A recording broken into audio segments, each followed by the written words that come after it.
Good morning, everyone. Welcome to the public meeting number 31 of the Post Commission. I'm Margaret Hinkle. It's my privilege to chair the Post Commission. Welcome to all of the members of the public who are attending the meeting today. We appreciate your interest in the commission. If I may begin, please, having now called the meeting to order with a roll call of the commissioners in attendance. Commissioner Bluestone? I'm here. Commissioner Calderon?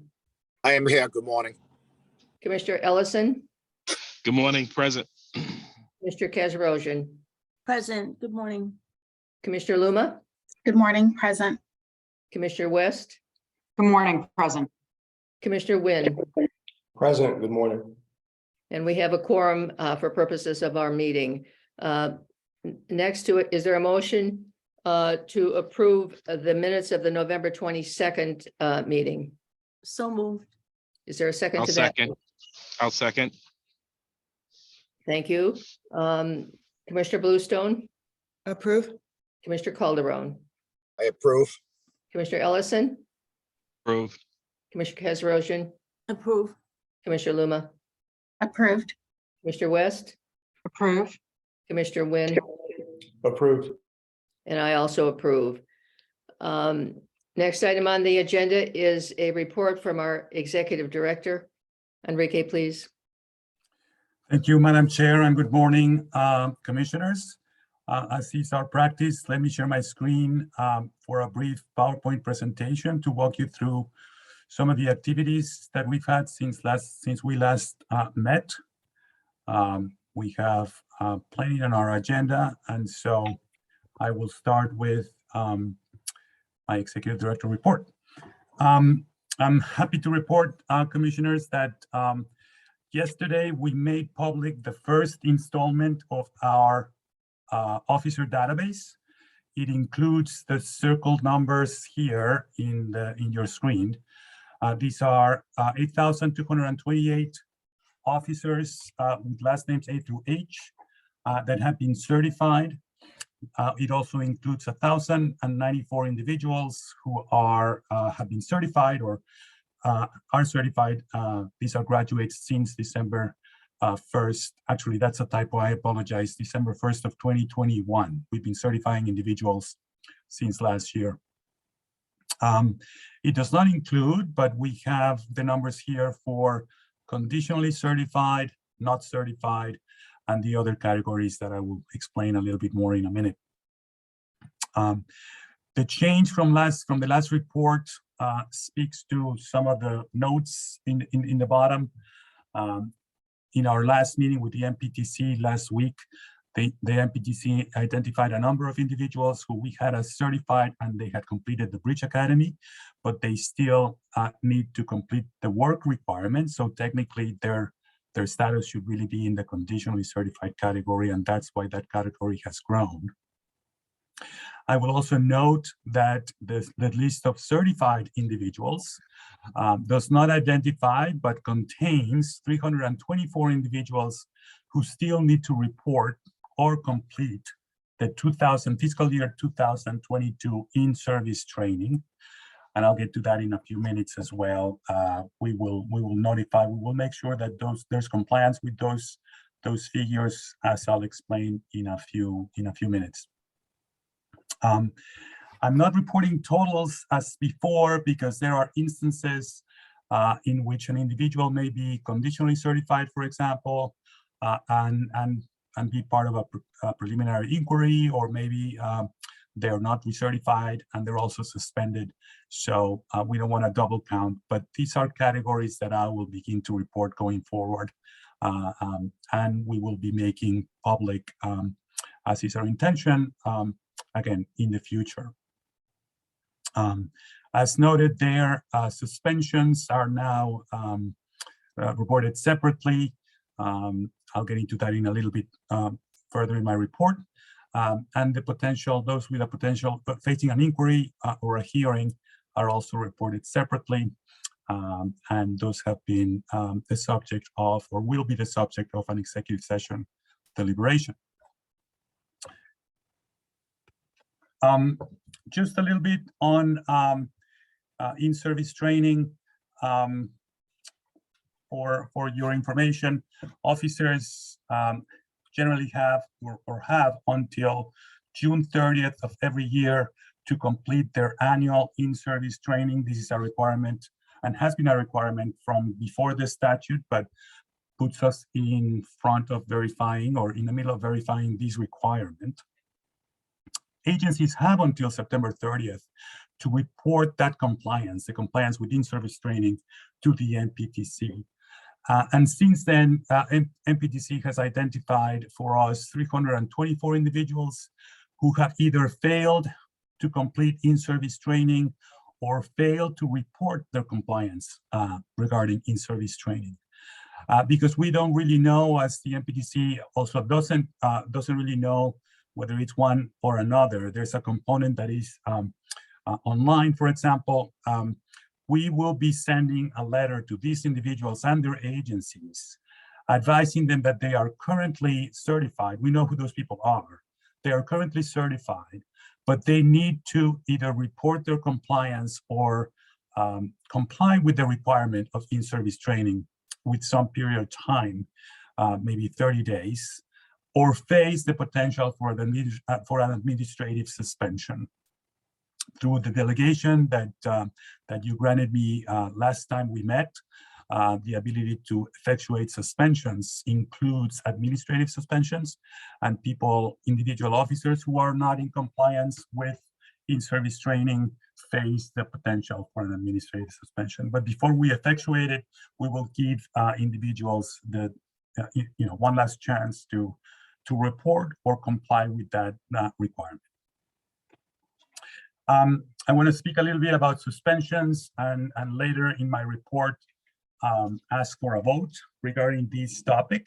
But our regulations, our phase 1 regulations, require that upon a decision to suspend, that post notify the officer, the head of the bargaining unit, the head of the agency, and the district attorney of that jurisdiction, and that the suspension is effective upon the receipt or the earliest of the receipt by the officer or by the head of the agency. In some instances, some of the people that we are moving to suspend may be out on administrative leave and may not have access, let's say, to their agency issued email address, for example. But the regulations anticipated this, and whichever occurs first, when we have confirmation that the head of the agency has received that notification, we will move to that suspension becomes effective, and we will then include those individuals in the list of suspended individuals. As per our regulations as well, the officer can request an adjudicatory hearing, and the turnaround time for requesting and obtaining a hearing, which may be waived by the individual, by the way, is very short. They have 5 days to request a hearing, and we have 10 days to conduct it if they want to be heard before the suspension is effectuated. And because of that short turnaround time, we are preparing in earnest to be able to assume that at least one person, a non-zero number of people, may want this hearing. So you'll be hearing a little bit more about our plans relative to this process from the legal team later on in the meeting. I will also note that the regulations presume that these hearings will be public. They're not required to be public. That's at the discretion of the individual presiding, the chair or the hearing officer or the single commissioner, but they are presumed to be public. And like many or all adjudicatory proceedings, those deliberations can be made in private. And when it's a single commissioner or a hearing officer, it's not a deliberation among an individual. It's something that, again, can be done outside of the public context. A little bit more on suspensions.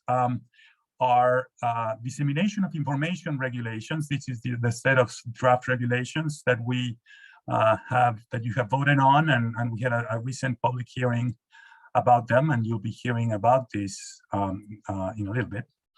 the commission or the executive director have to establish guidelines for publishing that officer information. And those, in the case of suspensions, the regulations speak about the database containing the beginning and the end date of that suspension and the reason for any suspension. And our read of that requirement is that that reason can be very, very brief.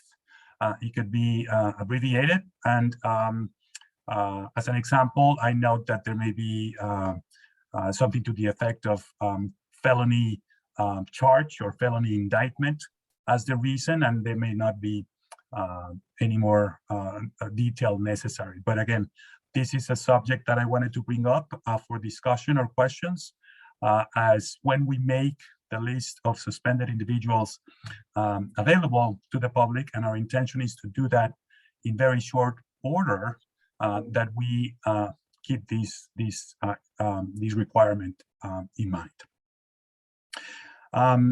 Also, relative to administrative suspensions, as per prior delegation to me in the last commission meeting, the executive director may also issue administrative suspensions.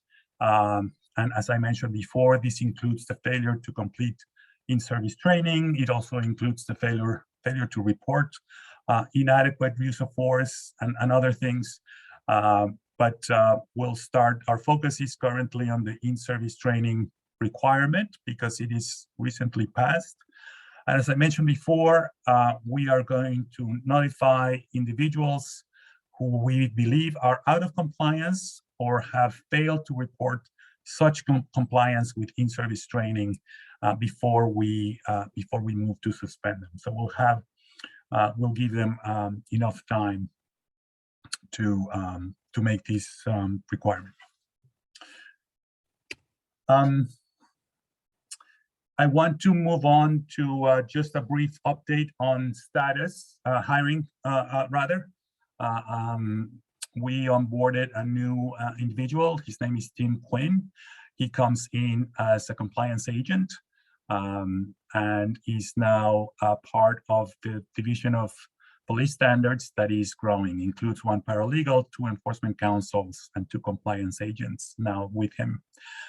This is the part of the agency that needs to grow, given that needs to grow more, given the workload in front of us, and we'll continue to advertise and outreach to individuals that may be able to come and join that division. We have a legal intern scheduled to start in January, and we have another 7 positions that are at varying degrees of hiring. A paralegal for the legal division, 2 senior certification specialists. We have the next certification process ahead of us. Those individuals I through P we need to be planning for that as the new year begins. A digital communications manager, and then 2 more people in the technical division in our information technology division. I do want to, as some of the commissioners may already be aware, mention that our director of standards has left to become a judge of the Superior Court. He was appointed and recently sworn in as a director. As a judge in Superior Court. We advertised for his replacement. The commission might remember that, and I'm assuming we will do the same as we did last time. I and General Counsel Randy Ravitz will do a lot of the legwork of looking through resumes, and we'll draw on the great expertise and input from Chair Hinkle and Commissioners King West and Casarosian to bring to the commission a candidate or the finalist for ratification in front of you. This process has only begun, but we're assuming it will be the same as last time in order to try to bring in a good individual for that very important division.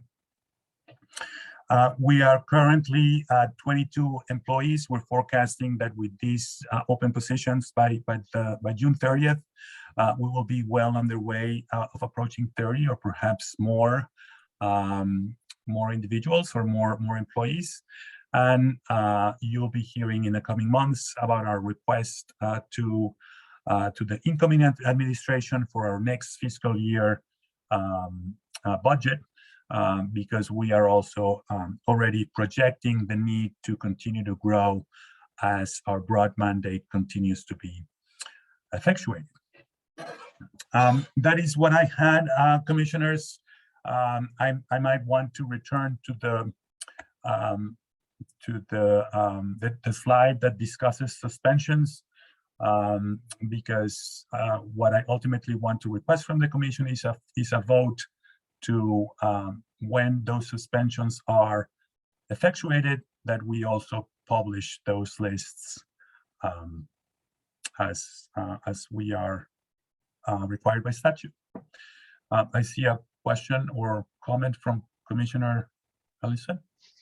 Yeah, good morning, Enrique. Thank you. Are there any updates on the IT purchase or where we are as far as the software update? I know it's a key in moving forward. Do we have any updates on that, sir? Yes, thank you, Commissioner. We are actually, this week, we are deploying internally the first phase of our Salesforce platform. This is a permanent, what we call the permanent solution. These will contain a lot of information on all individuals, A through Z, from all agencies, which is critical to the backbone of our infrastructure. We are contemplating, and as we speak, we are signing or about to sign the next task order. We are signing task orders on a quarterly basis, and what the main component of that task order is envisioned to be us moving everything we did in the prior platform that we call JIRA, the interim solution, that we do it in the permanent solution, which we call Salesforce. So we're moving towards the permanent solution as we contemplate the next phase of recertification, which is all individuals I through P. Thank you, sir, for that update. Appreciate it. I might also mention, Commissioner Ellison, that we are trending on budget as we hoped. We have the vendor looked at our needs and quoted a little bit more than what we had to spend on this rubric, but we have been managing in terms of scope and timing to be able to adhere to the budget. That's good news. Thank you. Yeah. Are there, can I take other questions or comments from any of the commissioners? I don't think I see anybody else indicating a question or a comment, Enrique. Let me also thank you for your report. Following up on your request, is there a motion by any of the commissioners with regard to making public the suspended officers? I so move to make that motion. Is there a second to that motion, please? Second. Is there any further discussion or comment? If not, I don't think I see any hands in the air. May I call for a vote? Commissioner Bluestone, you made the motion. Do you want to vote appropriately? Yes, I approve. Commissioner Calderon, please. Yes. Commissioner Ellison, Yes. Commissioner Kazarosian, Yes. Commissioner Luma, you seconded it, but I have your vote, please? Approved. Commissioner West, Approved. Commissioner Wynn, Yes. and I also approve. The motion is unanimously carried by those commissioners in attendance. And I think with that, Enrique, is there anything further at this point with regard to your comments? No, Madam Chair, that concludes my report. There's, of course, a lot of other business, some of it administrative that is later in the agenda, and we can get to that as the agenda progresses. Maybe I failed to mention, Chair, at the beginning, like is our practice, we will not be taking questions during or after this public meeting. But given that we have made a large data set public just yesterday, if there's any questions from the press, we always have Cindy Campbell, our Director of Communications, and I can make myself available right after this meeting to answer, of course, any questions from the press. Thank you again, and thank you for your hard work and that of the staff members who have worked with you on the items that you've addressed. Let me move on then, please, to item number 4 in our agenda, characterized as a regulations update. I turn now to our General Counsel, Randy Ravitz, please. Thank you very much. I'm now showing on the screen what is the first item on this list, and it's a draft set of regulations concerning regulatory action and advisory opinions. And these regulations are intended to respond to 2 different provisions of Chapter 30A of the general laws. One provision states that any interested person may petition an agency requesting the adoption, amendment, or repeal of any regulation, and may accompany the petition with such data, views, and arguments as the person thinks pertinent. And each agency shall prescribe by regulation the procedure for the submission, consideration, and disposition of such petitions. So this would be a regulation concerning petitions for other regulations.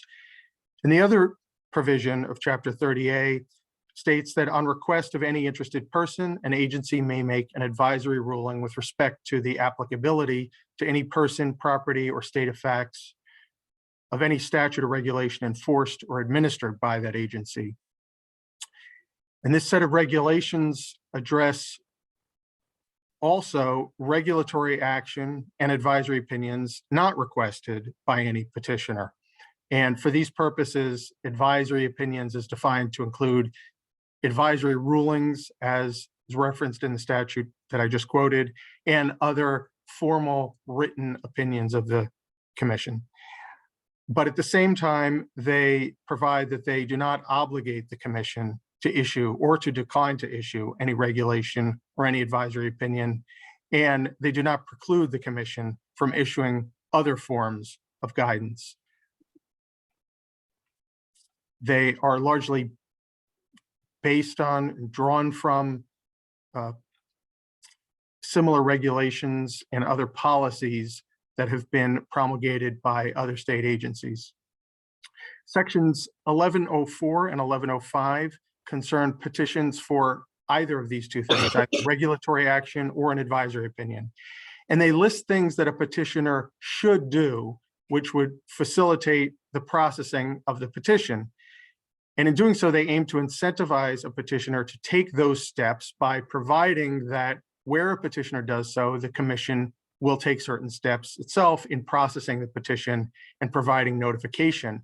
But at the same time, they do not require a person to do anything in particular in petitioning. So for example, if a person wants to send the commission an email saying, I think you should promulgate a regulation saying X, or you should issue an advisory opinion saying Y, maybe they don't even want to sign their name, they don't want to provide any additional information, they can do so. This regulation would not suggest to them that they cannot do so, but they would need to understand that they might not get the same full and prompt response because they haven't provided all that information that would be helpful to the commission.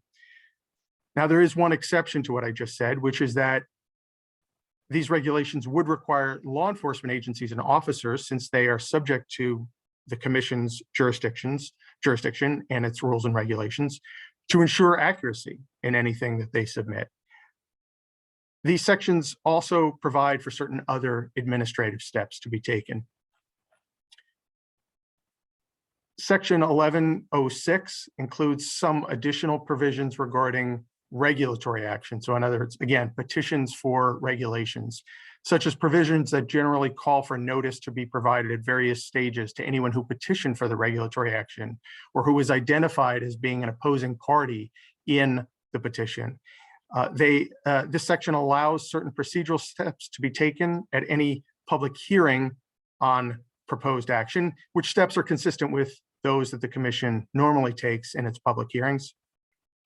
It confirms that after a public comment process, the commission may make revisions in addition to those that have been suggested by the public.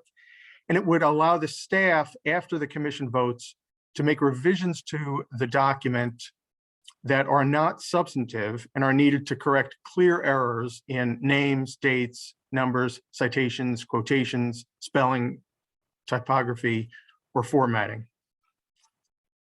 Section 1107 includes some additional provisions regarding advisory opinions, such as provisions that call for commissioners to approve the general substance of an opinion before it is issued. Again, we're talking about a formal written opinion. And they generally call for notice to be provided to those who petition for the regulatory action or who are identified as being opposing parties, and generally provide for the opinion to be published on the commission's website. But they also allow petitioners to request that their names be omitted from opinions. That's something that's found in other agencies' regulations. They would also allow the staff to make certain types of corrections, such as particularly the types that I mentioned above. This would confirm that nothing should be read into a decision not to issue an opinion. In other words, it shouldn't be construed as an opinion going the other way. And it calls for certain other administrative steps to be taken. Section 1108 concerns the effect of an advisory opinion and provides in part that such an opinion would provide a defense in a commission proceeding to one who relied on it in circumstances that were not materially different, provided that that person or entity honored the provisions concerning the making of accurate statements to the commission, and that an opinion would stop being of force or effect in certain circumstances that would render it invalid. But where those circumstances arise, they would not negate any other decision or action that the commission had made unless the commission says so. Perhaps that's something that doesn't need to be said, but it's in there just to be safe. Section 1109 would confirm that an action may be taken on a petitioner's behalf, an action under these regulations, by an attorney, and that in such cases, any communication should go through the attorney. So if the chair and commissioners would like me to do so, I can answer any questions that anyone may have. I am expecting that we would not be requesting a vote on these today unless the commissioners see otherwise. Are there any questions or any comments by any of my fellow commissioners? Don't think I see any hands in the air. Thank you very much, Randy, and the other staff members who have worked with you on this document. It's extremely thorough, and I think we will take you up on not voting today on this unless there is a motion. I don't think I see any. Thank you. Moving on to the next item on the agenda, which is 4B, a hearing update regarding the regulations on databases and dissemination of information. Thank you. So I will now be addressing the oral and written comments that were offered by members of the public with respect to two sets of proposed regulations. First, the set concerning the commission's databases and its dissemination of certain information, and then another set of regulations concerning the specialized certification of school resource officers. Largely to keep things manageable with each set of regulations, I'm going to focus on the specific suggestions for changes that were offered. And I did my best to convert a more general comment into a specific suggestion in certain cases. I won't be summarizing comments expressing support for things that are already in the drafts, although those were certainly appreciated. And I generally won't be summarizing commenters' rationales or their discussion of general principles unless any commissioners would like me to do so, in which case I'm happy to do so. That's largely because attempting to cover all of those things would require a lot more time, especially since with many of the rationales, there's a lot more that could be said about the subject. In a few areas, I'll be providing background information, such as discussing the larger legal scheme in order to place things in context. Now, in certain cases, that is also to make clear that something is already addressed by existing law. And I think I'd be remiss if I didn't note that, particularly where it might not have been apparent to the commenter. But even in those areas, that doesn't necessarily mean that there's no room for revision, that we're not open to revisions. I won't be in this meeting offering specific revisions or opinions on the comments. Most comments were received just a week ago, and so the revision process will need more time. But again, unless the commissioners would like an opinion on anything in particular. But by and large, I would expect that in the next round, we would be offering something in response to the overwhelming majority of comments, either in the form of a change along the lines of what was requested, or some rephrasing or explanation that is intended to otherwise address the commenters' underlying concerns. So with that, I will share on the screen a copy of the proposed regulations concerning databases and dissemination of information. Now, let me just fix the size here. Okay. This first area that's highlighted was the first area in which we received comments.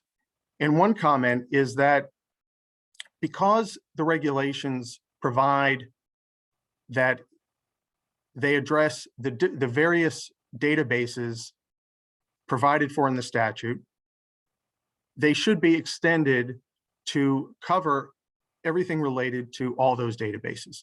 So I had in past meetings discussed and highlighted 4 different sections of Chapter 6E.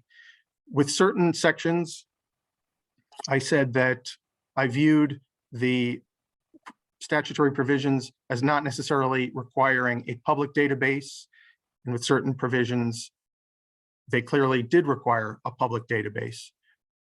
So one commenter said, if these regulations are to extend in certain respects to all those databases, then they should all be addressed in full, instead of the approach now of more fully fleshing out the provisions regarding public databases and not fully fleshing out the statutory provisions regarding those other databases.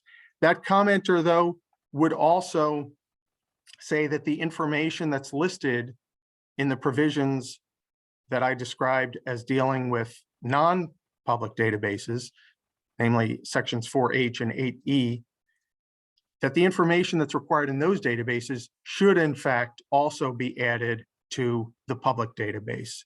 So that would provide for a database that includes a significantly larger amount of information than what these regulations provide for now. The second area concerns this concept of the conclusion of a matter. And it's a concept that's referred to in a couple of places in the regulations, where it would provide for something not to be placed into the public database, or for the commission to, when it applies the public records law, to treat a matter as ongoing, which is one factor that sometimes comes into play, as long as the matter is still pending before the commission, or it's pending before any court where there's an opportunity for it to be pending before a court.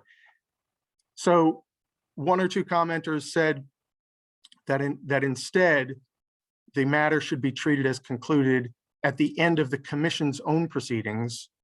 And so that while has gone past that point and is in court, it's being litigated or it could be litigated, at that point, it should not be treated by the commission as an ongoing matter. It should be treated as concluded, therefore paving the way for information of that type to be placed into the database and made more readily available.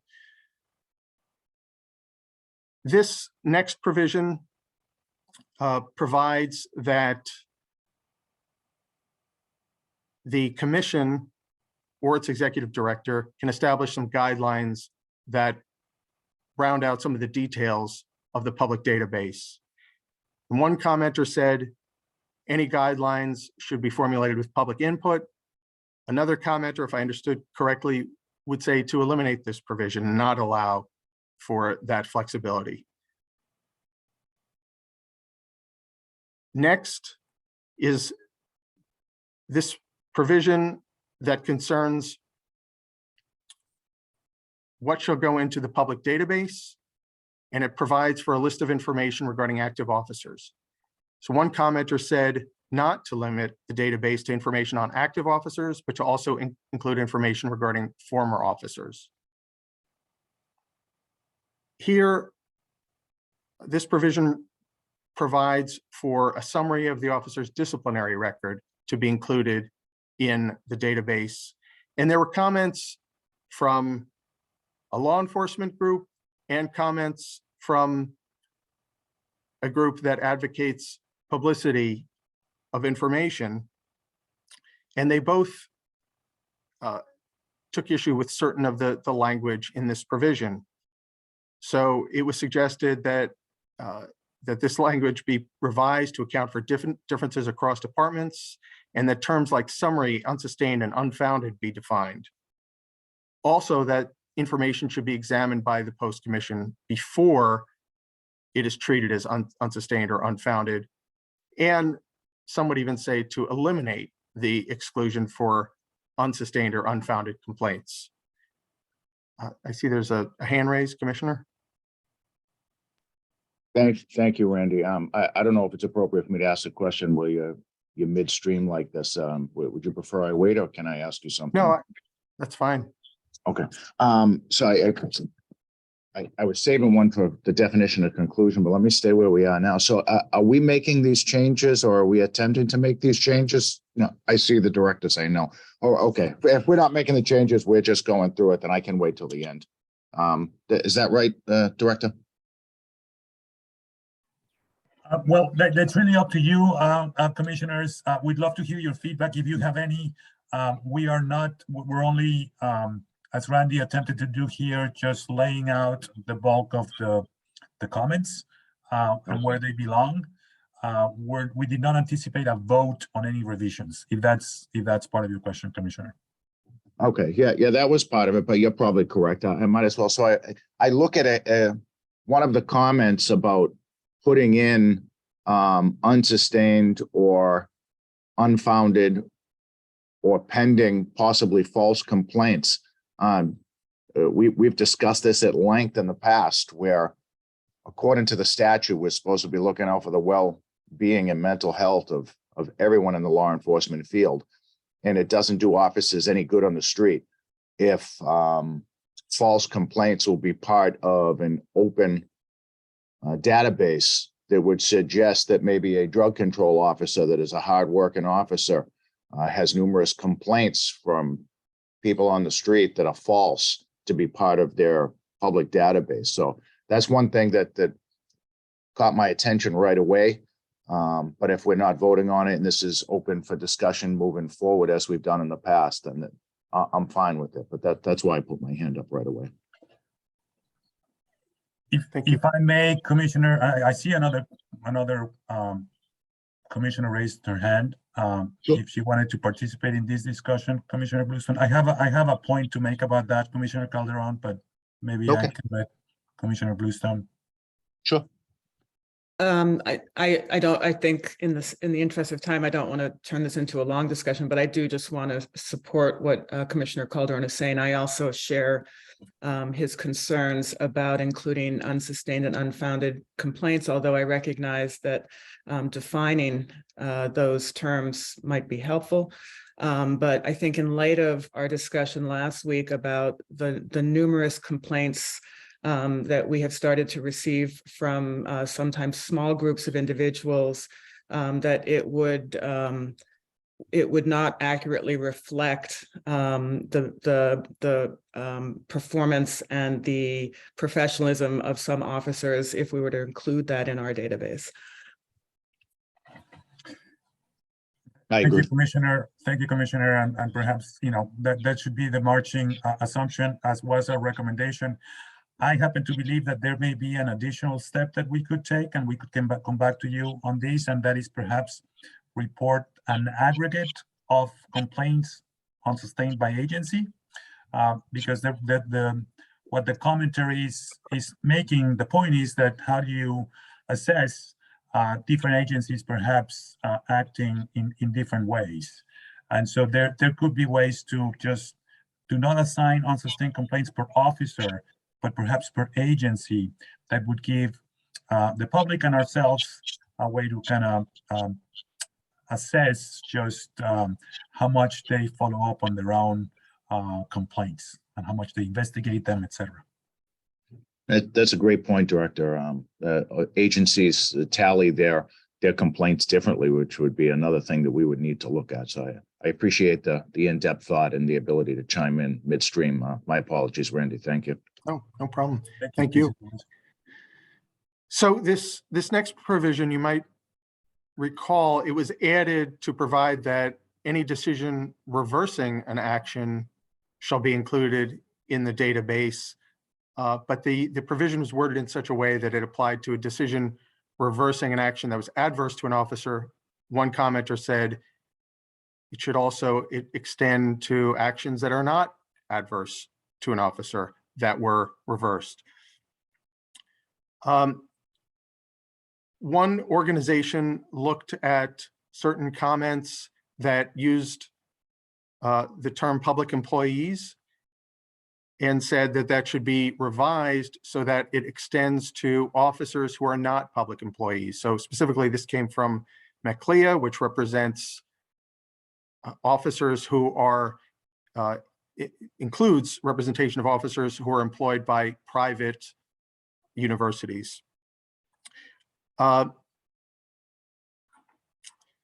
This next provision, it was suggested, there was a lot of discussion of this provision. I think, though, that the essence of it really is this, that it should be revised in order to make clear that it does not provide for the exclusion of information that in fact may be disclosed. And really that's consistent with the intent. It was intended to exclude these forms of information that cannot be communicated. So if it cannot be communicated, then it would be excluded. But I think one commenter would appreciate that if that was made more clear. Another comment was to the effect that this provision should make even more clear that it does not extend to information beyond the reports that are required to be confidential. So for example, it doesn't extend to the fact that an offense occurred or the allegations that were made. It would only extend to the report. Here is an exclusion for any information, the disclosure of which may constitute an unreasonable, substantial, or serious information with a person's privacy. So that comes from a statute that makes such a disclosure actionable. But there was a comment that it should be eliminated, or perhaps the commenter would be satisfied if it was replaced with a reference to the privacy exemption in the definition of public record. And also, I think the commenter would want this to be clarified so that the scope is clear. Now, there were a number of comments regarding this particular part of the regulations. So I just want to, again, reiterate that generally speaking, this information within this second tier is information that might not be made non-disclosable expressly by some statute, but it is sensitive in some way, or can be seen that way. And so this section would exclude this information that's listed here from the public database. And then when we go down to section 809, which deals with public records requests, it provides that if information of this type is requested through a public records request, it would be provided if it's required by law to be provided. It would be denied if some law requires it to be denied. And otherwise, because it's sensitive, if it falls in that gray area where it's left to the agency's discretion, it doesn't have to be provided, but it doesn't have to be withheld, it wouldn't be provided given its sensitivity unless the test set forth in section 809 is satisfied. And the reason I reiterate that explanation is just because some of the discussion of the items on this list gave me the impression that commenters thought that these regulations would provide for information of this type to be absolutely not subject to disclosure in any circumstances. But the items on this list that people identified that they would want to see removed include assessments of character and fitness. Again, information concerning a disciplinary matter that has not reached a conclusion, information that could readily be used in an attempt to coerce action or inaction or exploit individual vulnerabilities of an officer. In some cases, it was the rationale was that it was described as, it was perceived as vague. Data that's subject to an ongoing audit by the commission, personal data that an individual has the ability to correct or amend, information subject to a privilege, and data that's non-disclosable under an agreement with another agency, such as the MPTC. Now, there were also comments to the effect that provisions, including this one, which would impact how the commission handles public records requests and provide guidelines on handling public records requests, should be eliminated or should be perhaps replaced with internal guidance that is not at the level of a regulation. Here's another provision that deals with the definition of conclusion. Here is another place in which there's a reference to guidelines by the commissioners or the executive director, where we had the same comments going in different directions. One group saying that those guidelines should be formulated with public input, another suggesting that perhaps that should be cut altogether. Here is a provision that was intended to mirror a statutory provision. And the statutory provision includes the phrase "to the extent feasible," so does the regulation. But one commenter would want to see that cut. And the statutory provision includes the word "shall," but the regulation includes the word "should." So the commenter said to replace that "should" with "shall," understandably. Here's another place where one commenter, McLeah, said that this reference to employees should be extended to those who are not public employees, but are officers. But another commenter would say to eliminate this provision that deals with giving an employee an opportunity to correct potentially inaccurate information. At least one commenter would say to eliminate these provisions that concern communications with other agencies regarding public records matters. And again, there were comments to the effect that all the provisions regarding public records matters should be eliminated. This next section, again, as you might recall, this provision provides that if we receive a public records request that is substantially similar to, seeks information that's substantially similar to what is already available in the public database on the website, that we would direct the requester to the database. And if the requester still proceeds with the public records request, then we would insist on payment of the fee, the maximum fee that is allowed for by law. So one commenter would want us to remove that and would want us to say that we may, but not necessarily shall, insist on getting the fee before providing the documents that have been requested.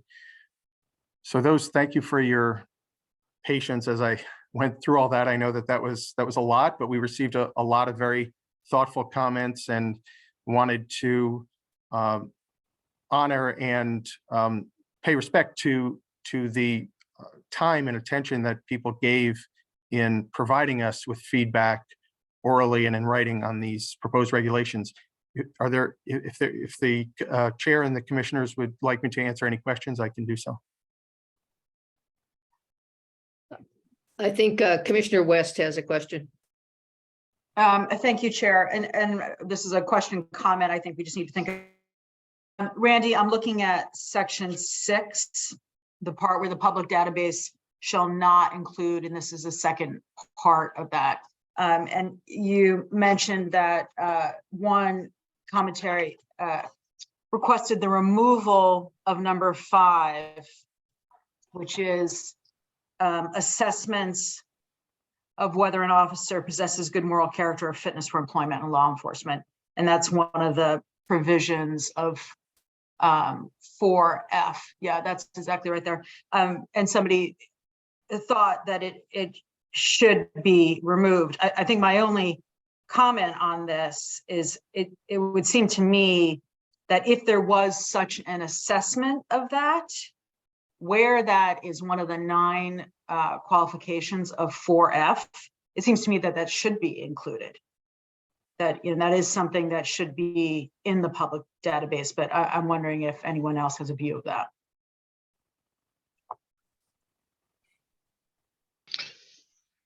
I would agree with that assessment as well.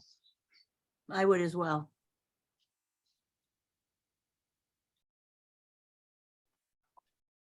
I would just like to ask for some background on the reason that was considered an exclusion from the database.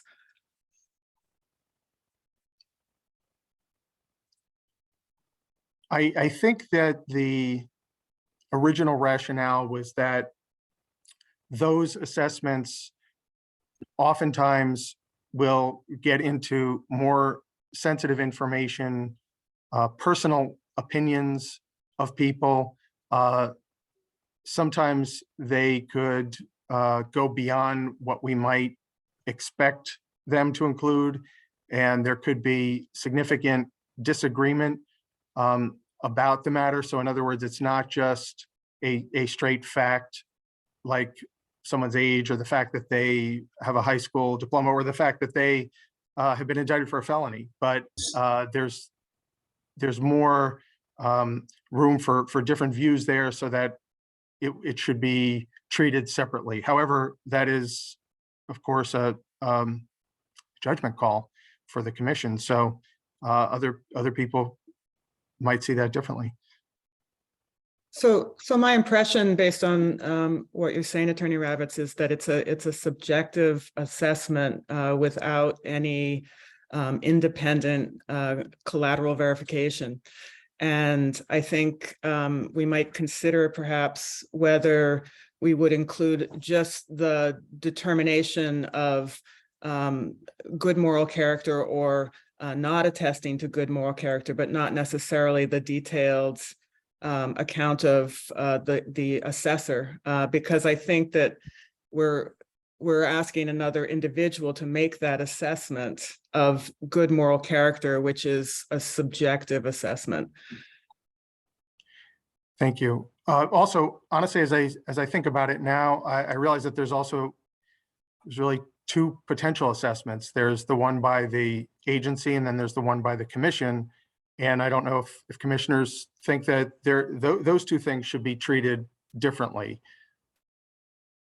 Perhaps it should be only a final assessment made by the commission and not the original assessment submitted by the agency. But I'm just putting that out there as a possibility.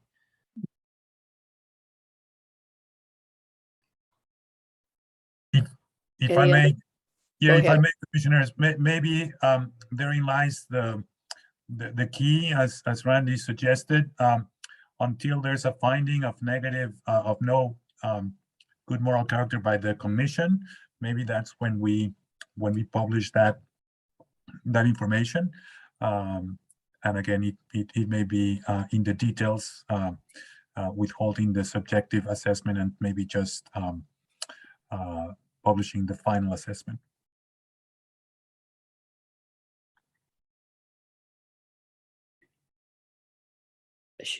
Commissioner Luma? Yes, I would be in agreement with Attorney Ravitz and Director Zuniga in regards to that particular item, and highlighting the finding by the commission itself rather than the initial assessment.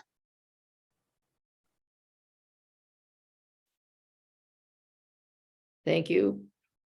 Any other questions or comments on? If I don't think I see any other indications of that.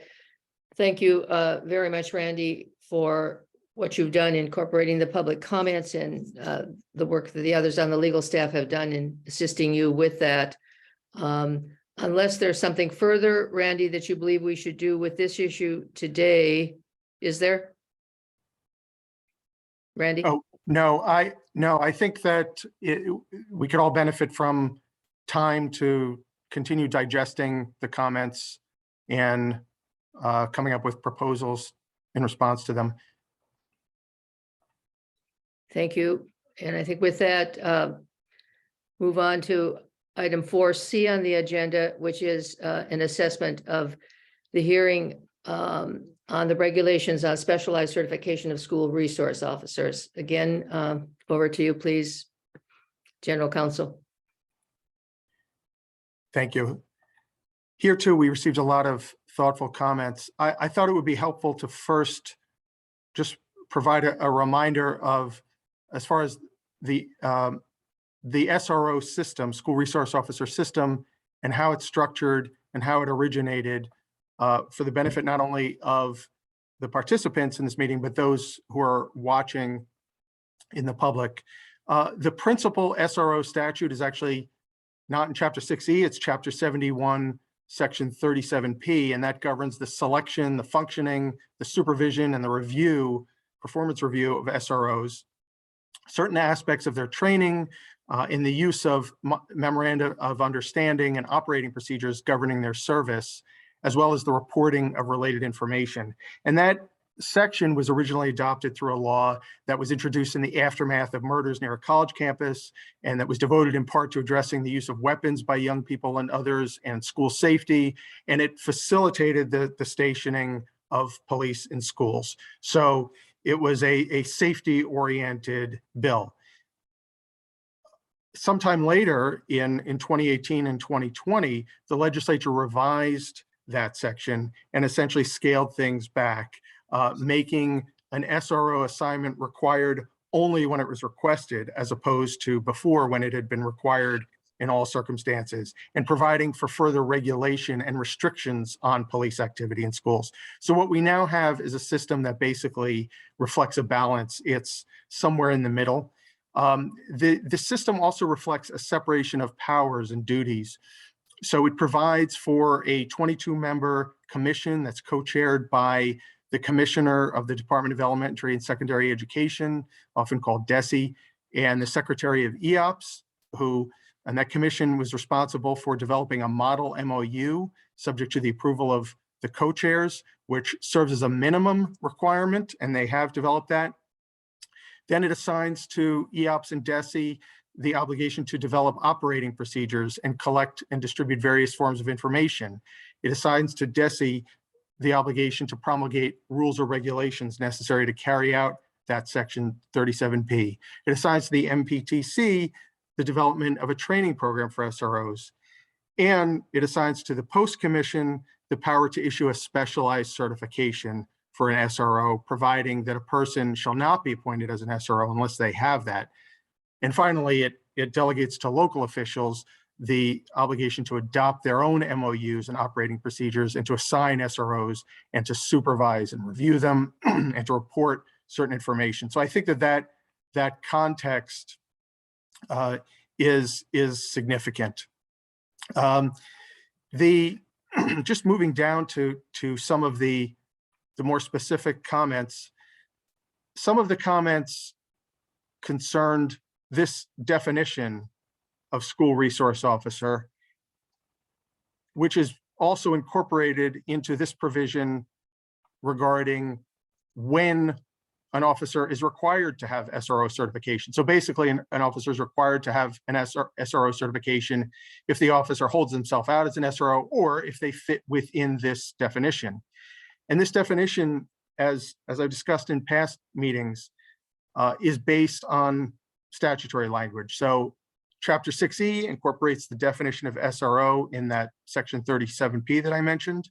And this is based on that. It just tweaks it in small ways to add some clarity, hopefully. And again, that section below provides that one may serve in such a role only upon obtaining SRO certification. So that definition that's found in the statute refers to appointment by a police chief. And that statute adds that a police chief shall assign an SRO. So that's why there were questions raised about why there's the reference to the police chief. Some saw that as problematic, but that's the explanation. It comes from the statute. That statutory definition also refers to an officer charged with all three of these things, or it says 1, 2, and 3. But one commenter said it should be extended to those who are not necessarily charged with performing all those duties, but some who might perform a substantial part of those duties that's less than all three.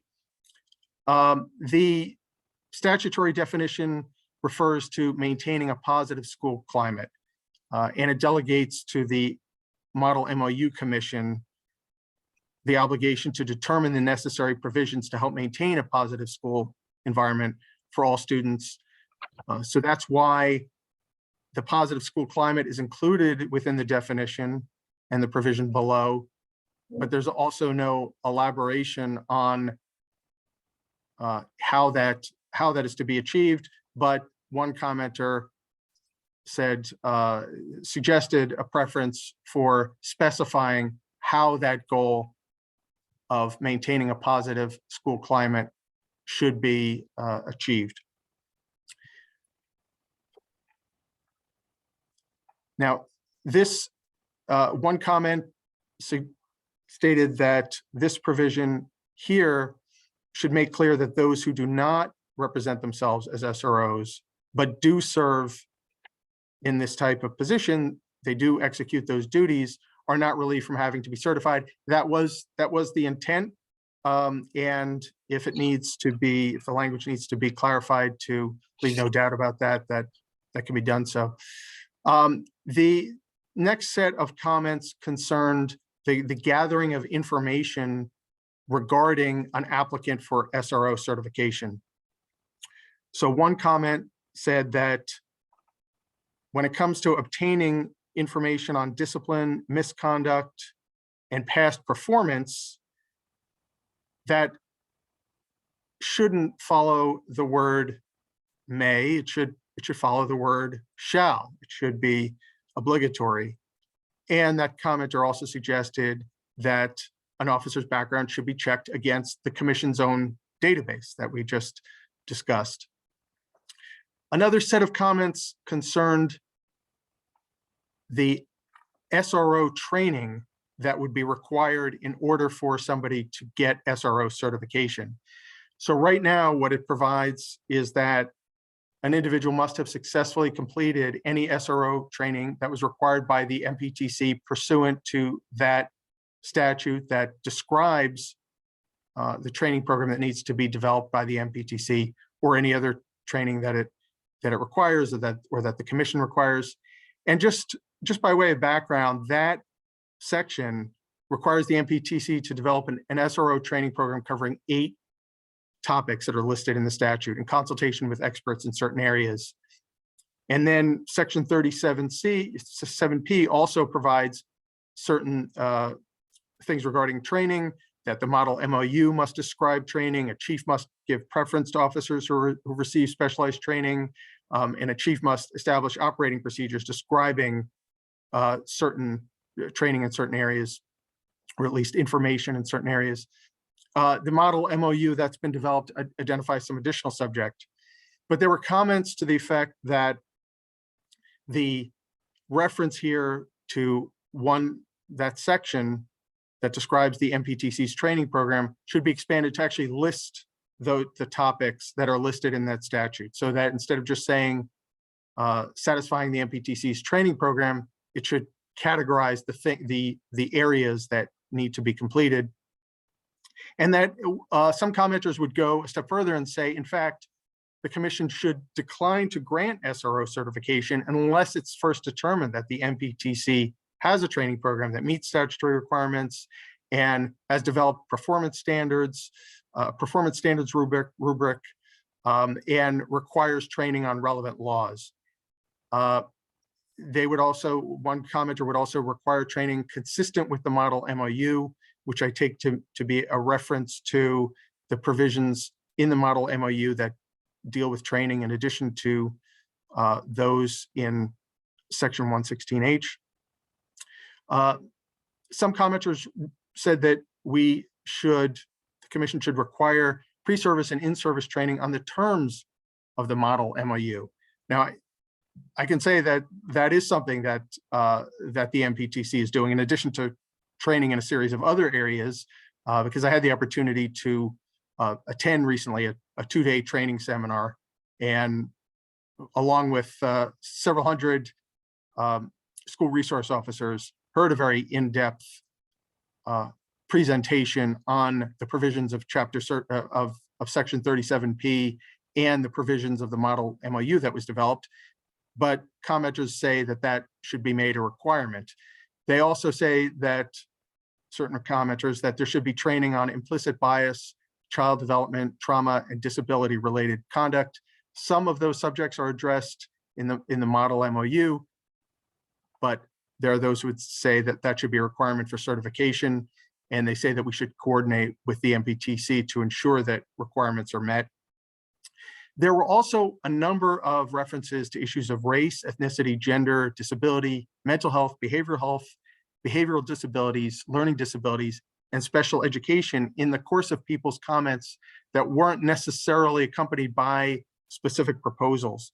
And so I'd be interested to follow up with those commenters and see if we could talk about what they would like to see ideally, as far as how to turn their interest in those issues into regulatory provisions if there's room to do so. Other commenters called for other requirements for certification. Now again, chapter 37P provides for a model MOU that shall cover at least 8 subjects, and they provide that the model MOU shall be adopted as a minimum, and that in addition, operating procedures shall be developed and shall be adopted by localities, and a chief shall assign an officer believed to have certain specified characteristics. But there are commenters who said that certification requirements should require adoption of sufficient MOUs and sufficient operating procedures for certification or for appointment after certification. So in addition to the existing statutory provisions that require those things to be adopted, they would say it should also be those should also be made requirements for certification. And some suggested that certifications corresponding to the characteristics for appointment that are listed in section 37P should also be standards for certification. Regarding the section on conditional certification, one commenter said that there should be different treatment for a situation where the applicant or their agency has not provided information regarding their failure to complete training, as opposed to just being unable to complete training due to time, for example. There was at least one comment regarding the publication of information, saying that SRO certification information should be made public, so that ties in with the last set of regulations. This has been covered. And then finally, there were two other areas that people thought should be covered in these regulations. So that, in other words, they shouldn't just focus on the certification of school resource officers, which is the language used in section 3B of chapter 6E, but that they should also in certain ways govern the appointment of SROs and the relationship between SROs and their schools. So for example, while section 37P includes provisions regarding the assignment of school resource officers and requires the model MOU to expressly state that officers shall not be disciplinarians and so forth, and the model MOU and operating procedures shall describe various aspects of the SRO's functioning, the commenters would say to require that in order for a person to be appointed as an SRO after they've been certified, that they need to have completed higher education, that they need to satisfy certain criteria that have been set out by other bodies as being things to look for, and that they should include the language, certain language found in the mandatory MOU provision. Certain language that's required to be included in the model MOU should also be incorporated into these regulations. And then there was a comment, who runs the schoolhouse must also be addressed. And then the last area that certain people would add is a section on discipline. So at the top of this draft, there's a provision stating that except for a couple of provisions, they don't govern the suspension or revocation of SRO certification. So in other words, the regulations were drafted just to deal with somebody getting certification, not so much with them losing certification, but there were comments to the effect that complaints should be shared with the commission and that these regulations should address how those complaints will impact certification, and that we should draw from the model MOU and create a review board to that effect. So once again, thank you very much. I know that was a long discussion, but it's because we received a lot of very thoughtful comments. And so I hope that people found that to be informative, and can answer any questions if the chair and the commissioners would like me to do so. I think Commissioner Ellison has a question or a comment. Yes, thank you, Randy, for that very thoughtful and insightful report. I just for full disclosure, my full-time position is working in the schools with the Boston Police Department, and I think for me the difficulty in working with Randy on this is trying to carve out a one-size-fits-all situation here, where, for instance, Boston is in a unique situation where we don't operate inside schools as other cities and towns across the state do. So a lot of this would not apply to Boston in just the way that we form. Now, we do comply with the training that is required to be an SRO, but we could easily just operate in the way we do, responding to the calls.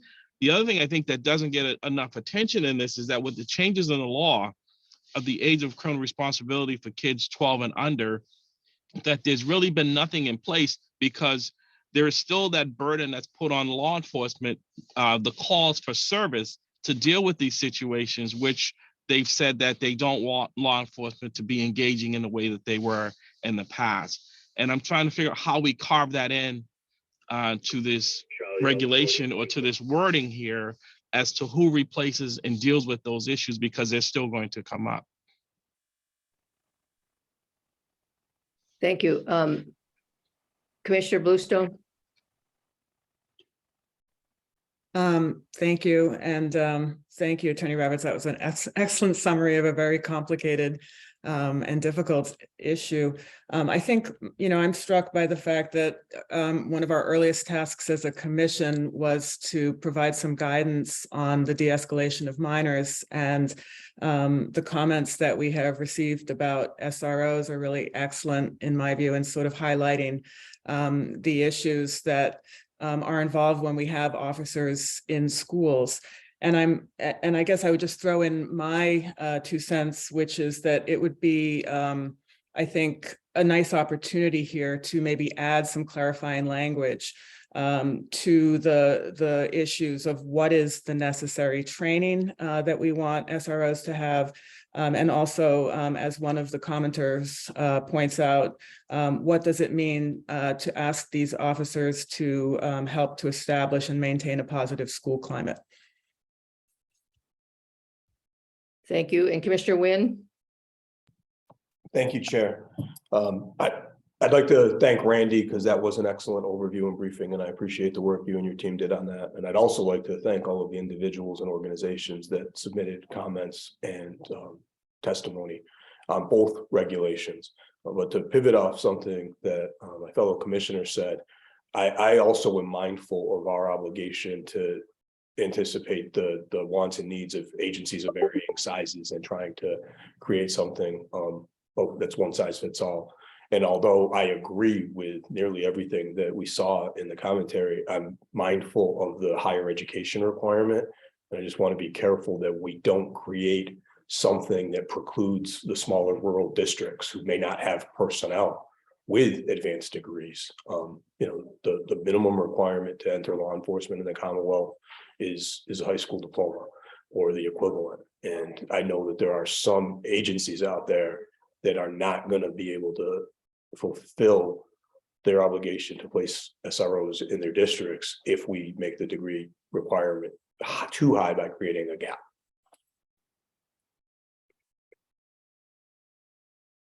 Thank you. Any other questions or comments? Let me echo everything that has been said in terms of thanks to Randy and the legal staff for putting this together. Thanks to those who have taken the time to comment on the draft regulations. And thanks to the comments of my fellow commissioners, which I think provide us with some important things to consider as we move forward on this issue. And I think with that, let me move on to item number 5 on our agenda, which is the General Counsel update. And back to you, Randy, please. Thank you very much. I will turn the floor over to Deputy General Counsel Veronica Lightfoot. Good morning, commissioners. I would like to speak to you this morning regarding a proposal that we utilize hearing officers in the commission's adjudicatory process.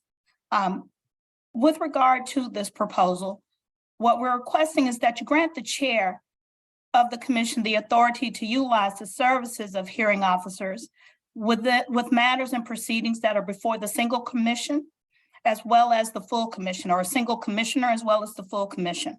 In particular, there are 2 types of proceedings that we're speaking of. One has been spoken about by our executive director earlier, and that is when we have suspensions that involve alleged misconduct. Those decisions or determinations would come from the Division of Police Standards, and they would be appealed to the full commission. The second type of proceeding that we're speaking of involves a single commissioner. Those proceedings would come before the single commissioner from challenges that have been had to suspensions that are mandatory in nature and have also been addressed previously. With regard to the authority for the chair to appoint the hearing officers, first we look at the statutory provision of General Law 6E, Section 3A. That grants the commission all powers necessary or convenient to carry out and effectuate its purposes, including but not limited to the ability and power to provide and pay for advisory services and technical assistance as may be necessary in its judgment to carry out this chapter and fix the compensation of persons providing such services or assistance. The second area under provision under 6E, Section 3A is paragraph 24, where the commission has the power to conduct adjudicatory proceedings in accordance with Chapter 30A. All of our proceedings would be conducted in accordance with Chapter 30A. In addition to this overarching statutory authority, there are several regulations that also address the authority that we're seeking for the chair to appoint a hearing officer. With regard to proceedings involving that single commissioner for review of suspensions, under 555 CMR 1.09, the single commissioner assigned to conduct a hearing shall be selected pursuant to a policy to be established by the commission. With regard to final disciplinary hearings and appeals of certification decisions that would come before the full commission, that would be found at 555 CMR 1.10, paragraph 1. States that the following types of adjudicatory proceedings shall be held before the full commission, but may, in the chair's discretion, be heard in the first instance by a presiding officer selected pursuant to a policy established by the commission. It goes on to set forth in A through D the various suspensions that would apply. In making this request, this would enable the commission to have a more effective way to review these proceedings that inevitably will come before the single commissioner as well as the full commission. It is important to note, however, that it does not remove in any way that final decision-making authority that is vested with the single commissioners as well as the full commission as they entertain these proceedings and appeals that come before them. Next, I'd like to just briefly outline the truncated timing of these appeals and proceedings that would warrant and necessitate and be benefited by the hearing officer being inserted into this process.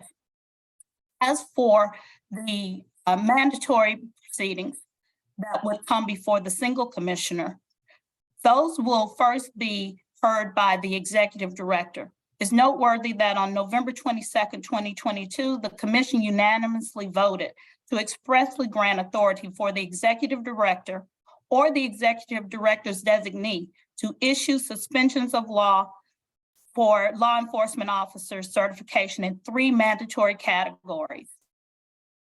Those categories, briefly, just to highlight those categories.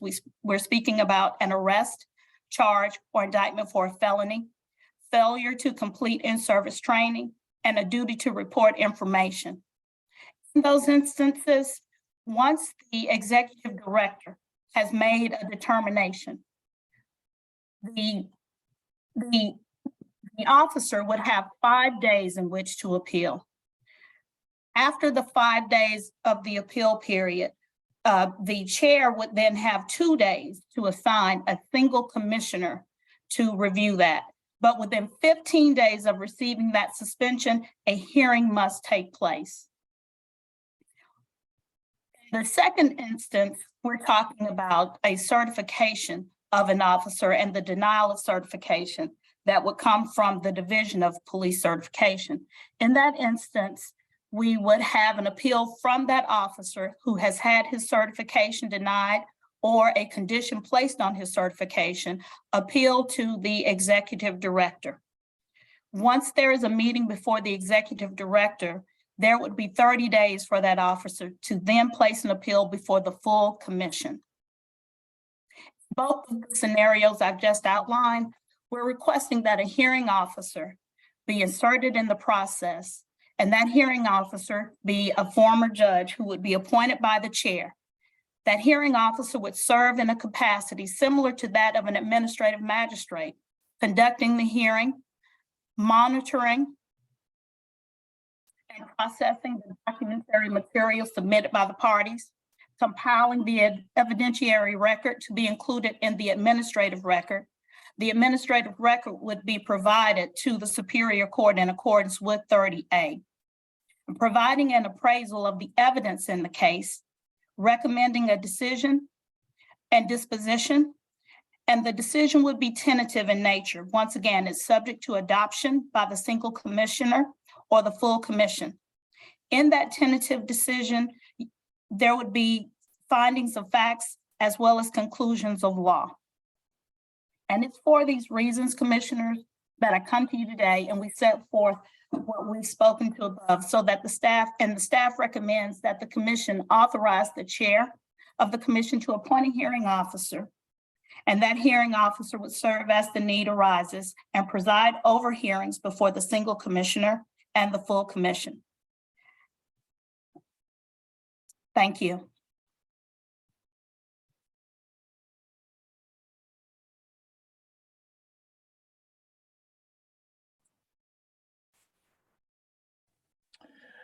Chair Hinkle, I think you're muted.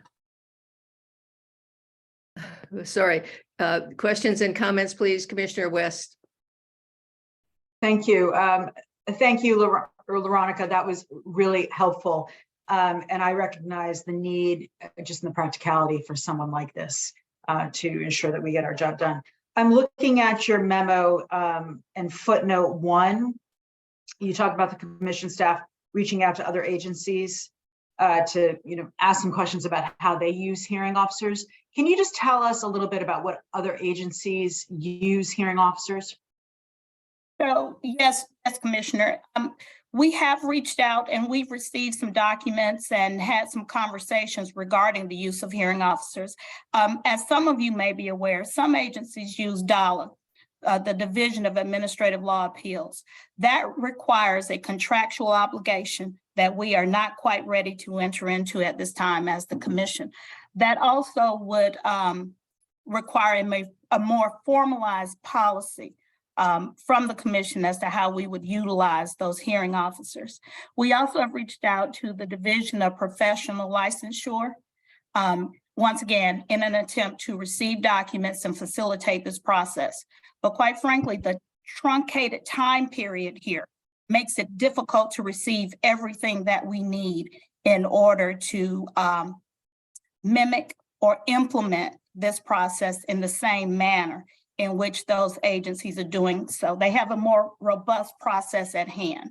So as we prepare to build out our process and use hearing officers as they do on a full scale, we needed something that would address the 15-day suspension appeal that's coming before the commission.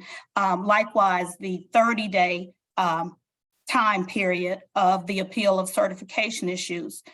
Because quite frankly, what a commissioner could be facing is hearing a full-scale matter and proceeding within twice within 2 months. And so in looking at the strenuous time requirements that it would impose on the commission, as well as our obligation to hear these within the time requirements that have been imposed by the law, we felt the need to come forward with something that would permit the use of hearing officers until we can develop a more full-scale plan that is akin to what some of the other agencies are doing. Thank you. Thank you, Veronica. Commissioner Luma? Yes, so my question was just in regards to the timeline. When do we anticipate developing a formal policy? Do we have a timeline as we are considering the use of the hearing officer? Commissioner Luma, I would have to defer to the general counsel on that. At this time, our attention has been trying to support what is at hand. So the timeline that I will address is that currently we have, as you're aware, you all have certified A through H. We anticipate having those officers and do have those officers making appeals and requesting meetings before the executive director. Once they receive those determinations from the executive director, they will come before you. In terms of a more formalized process, I will say that we have several meetings set up to speak to other agencies in greater detail so that we can at least start working on putting something that's comprehensive and thorough together for the commission.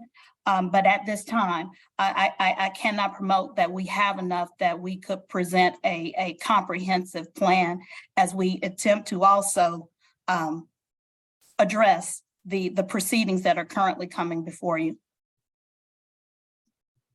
But again, I have to defer to GC Ravitz to see if he has more insight to respond to your question. I would only say that this is something that's been identified as a priority because the commission, as you know, is moving very quickly in the direction of expanding its activity in this area. So we look forward to producing more as soon as possible. Is that a Thank fair you. response? Thank you. Commissioner Bluestone, please. Yes, thank you. And thank you, Attorney Lightfoot, for the presentation. I'm actually having a little bit of difficulty understanding this. If I understand, I just want to make sure that I understand this correctly. So you're saying that the procedure would be for the chair to appoint a hearing officer who would be a former judge who would administer the hearing still before the single commissioner or without the single commissioner? So what would happen in this instance, first, let me say, Commissioner Bluestone, the chair has the authority to appoint the single commissioner as well. And we're asking that the chair also have authority to appoint a hearing officer.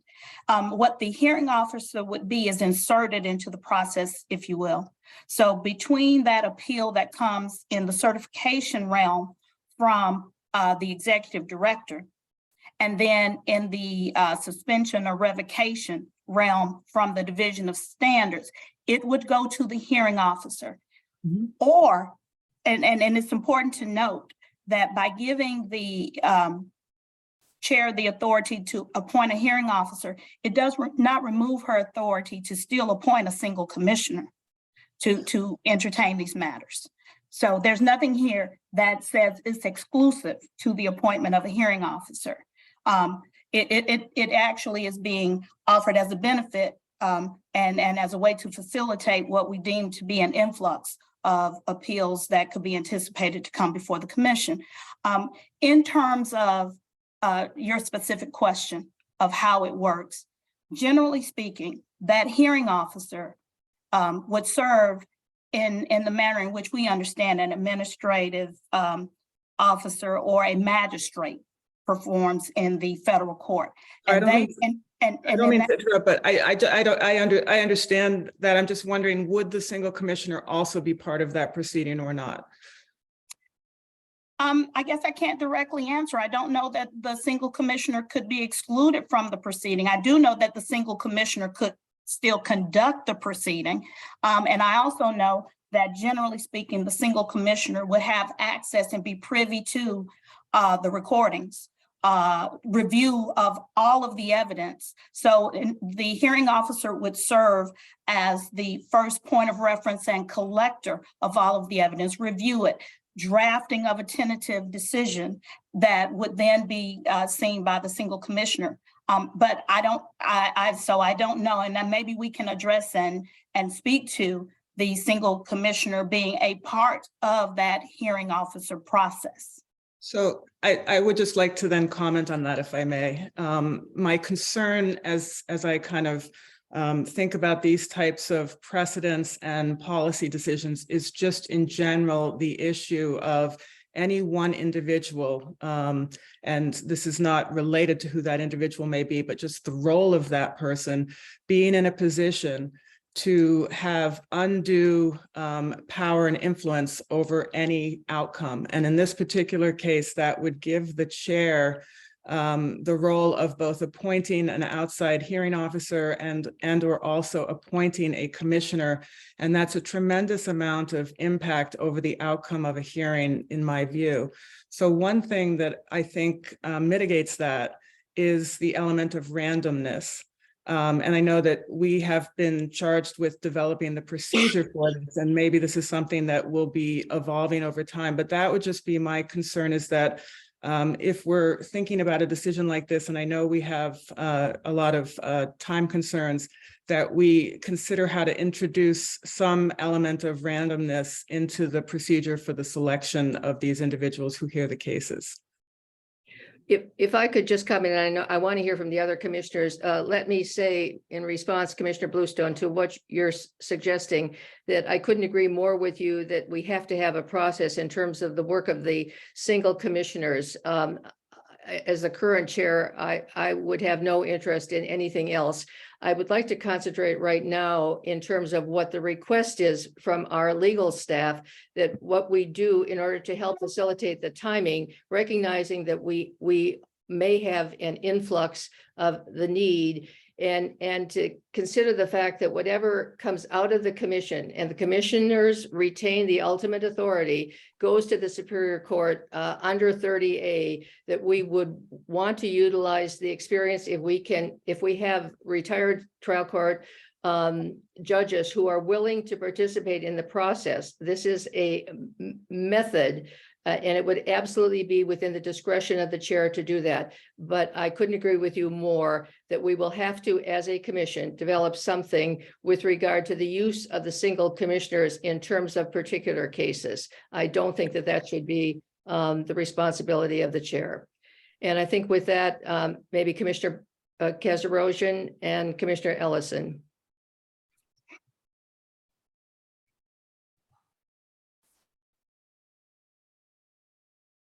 Thank you, Chair Hinkle. I just did want to point out that if there was any, and I'm not sure that this was what Commissioner Bluestone was suggesting, but I don't think that the appointment of a hearing officer is going to expand the powers of the chair, because the chair already has the power to appoint a single commissioner to review. And I think that the ability to also appoint a hearing officer will certainly facilitate the process that we're under the gun on right now, and it's only going to get worse as far as timing and the ability to address things quickly. And I actually would fully support this process of appointing retired trial court judges, because they're very familiar with the process, and we have to be very careful about how we proceed with the process so that we make sure that all of the rights that are under 30A are covered properly, so that when an appeal happens, which is going to be inevitable, we're confident in the way the matter was handled. So I would fully support providing the chair with the authority to appoint hearing officers, as well as already has the authority to appoint a single commissioner. And Commissioner Ellison, please. Thank you, Commissioner Kasarosian. Yes, thank you, Madam Chair. Just a quick question on the time. I heard something about a 2-day turnaround. Is that a realistic time frame for a commissioner to, if someone's appealing this, to get the documents, for someone to be chosen, and then to evaluate what's in front of them with 2 days? Is that the time frame that the commissioner would have, who is, if they're picked as that individual, to evaluate what's before them? If I may outline again, the timeframes are very tight, but the 2 days actually applies to the appointment of a single commissioner. So in other words, once the chair receives notice from the executive director that there's been an appeal, or from staff that there's been an appeal challenging the suspension, she has 2 days to choose one of you. And one of you then has within 15 days of the suspension to conduct a full adjudicatory hearing on the matter. It has to be realistic because it's the law. And that is why we're coming to you with this proposal as well, because we're seeking something to facilitate being able to honor the stringent timeline. And so we have 15 days, basically, in essence, Commissioner Ellison. And it's because of the gravity of the proceeding that would be before you. We're speaking about the suspension of an officer's certification. And we also are coming with saying the hearing officer would be necessary for some of the things that Commissioner Kazarosian has touched upon that I'd like to just emphasize at this moment. The proceedings in a 30A matter are closed. That once we send that record up, it's closed. Nothing else can be added to it.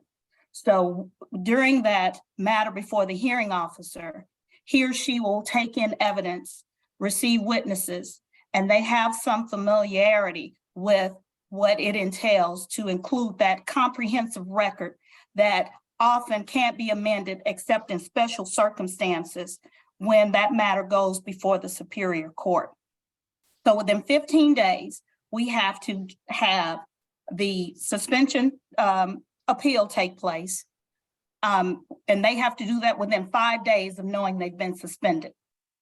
Then within notice of the suspension, within that 5 days, Chair Hinkle has 2 days in which to assign one of you. Once that single commissioner receives that assignment, within 15 days of when that suspension took place, there has to be a full adjudicatory hearing on the matter. Thank you for that clarification. I guess, again, the timeline, because all of us, for the most part, have other full-time responsibilities, that honestly a realistic time frame for someone, one commissioner, to evaluate that in 15 days on top of everything else that they may have going on, where this is not our primary responsibilities. We all have full-time jobs, and I'm just trying to see if we can meet that statutory deadline is of the 15 days. It's going to be real tight. This is a proposal. I'm sorry, Madam Chair. No, and perhaps I could just comment, and then I know the executive director and you, Veronica, also would like to say something. I think perhaps, Commissioner Ellison, this underscores the need to utilize the retired trial court judges at this point. Secondly, it is, of course, possible for the officer in question dealing with the suspension to waive the timing under the statute. And we may well have that occurring, given the need to present evidence and things of that sort. But certainly under the statute, we are working within incredibly tight timeframes. Thank you. And I think, Veronica, did you want to say something, and then Enrique? That is what I was going to state, Madam Chair. And if I could just add, as Chair Hinkle stated, though, it is the officer who is vested with the ability to move the time. The single commissioner has the responsibility when that request comes for an extension, Chair Ellison. That determination is another responsibility of the single commissioner as to whether or not they would grant additional time pursuant to our regulation. So that's another responsibility that's there for the single commissioner. And Enrique, did you want to add something? Just to underscore what was said, we already, Commissioner Ellison, have issued some suspensions. They're going to increase, as you well know. And we've had at least 2 instances in which individuals waive the right to the prompt hearing, but are asking for a hearing once an underlying case gets resolved. And as the chair and Attorney Lightfoot mentioned, the genesis of this proposal is to effectively give us the flexibility to be able to respond in very short turnaround times, including in the future, once they've waived the right for the hearing. Thank you. Thank you. Commissioner Bluestone. Yes, I'm wondering if we might be able to consider this a temporary policy while we flush out a policy going forward. Is this on the table as our sort of formal policy, or is it a temporary policy? It's frankly entirely up to you, commissioners. Our recommendation is that we adopt this soon, because we see the need arising potentially fairly quickly. But it's not necessarily something that we should not consider later on, reconsider later on. Commissioner Kesrosian? Thank you. Aren't policies able to fairly easily be changed as circumstances evolve? So I would actually think that, I'm not sure that calling it a temporary policy is the best way to go forward. I think that knowing that we can always change a policy and things will always be evolving, I think the best route is to get this moving quickly. And then as things evolve, we can change it if we need to.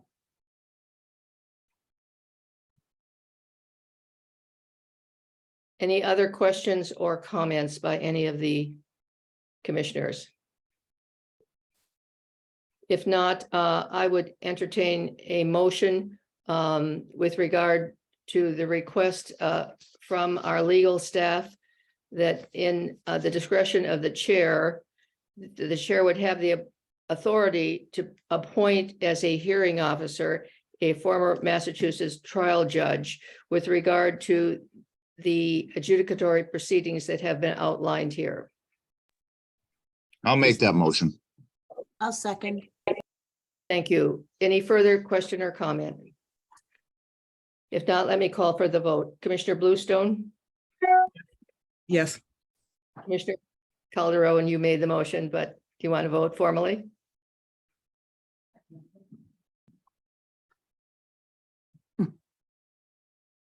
Commissioner Calderon? I think you Sorry, did. I'm a yes, Your Honor. Commissioner Ellison, Yes. Commissioner Kesrosian, I think you seconded, but do you want to vote formally as well? Yes, I approve it. Yes. Commissioner Luma, Yes. Commissioner West, Yes. Commissioner Wynn. Yes.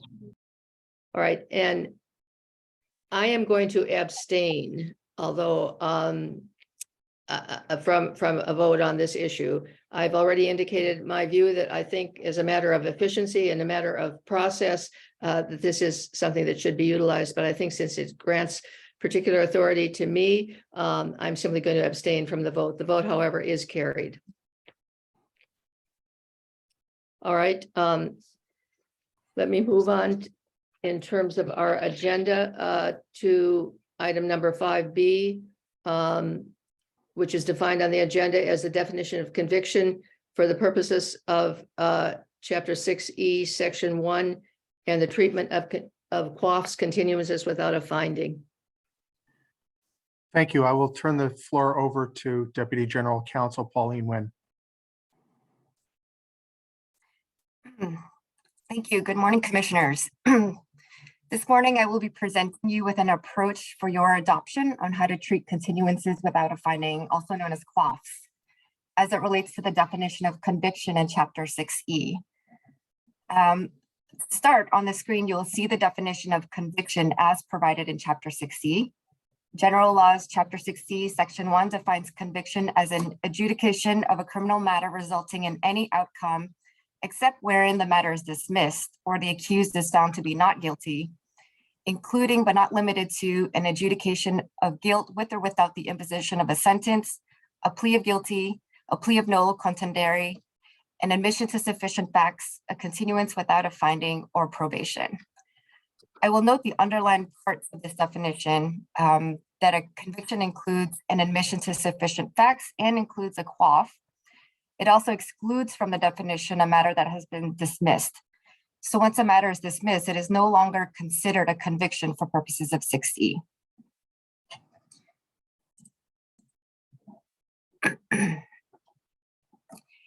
Here on the screen, I've put up the definition of a quaff. So I won't read it, but it essentially is a disposition that following a tender of a guilty plea or an admission to sufficient facts allows the matter to be continued to a specific date without a guilty finding being entered. Continuance is conditioned upon compliance with specific terms and conditions. If those are met, the matter is dismissed and a guilty finding is never entered. If there's a violation of the terms and conditions, the court may, among other things, enter a guilty finding without hearing further evidence.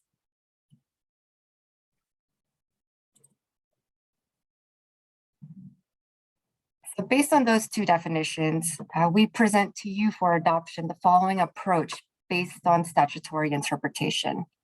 That for purposes of MGLC 6E, a quaff is a conviction at the point at which it is imposed.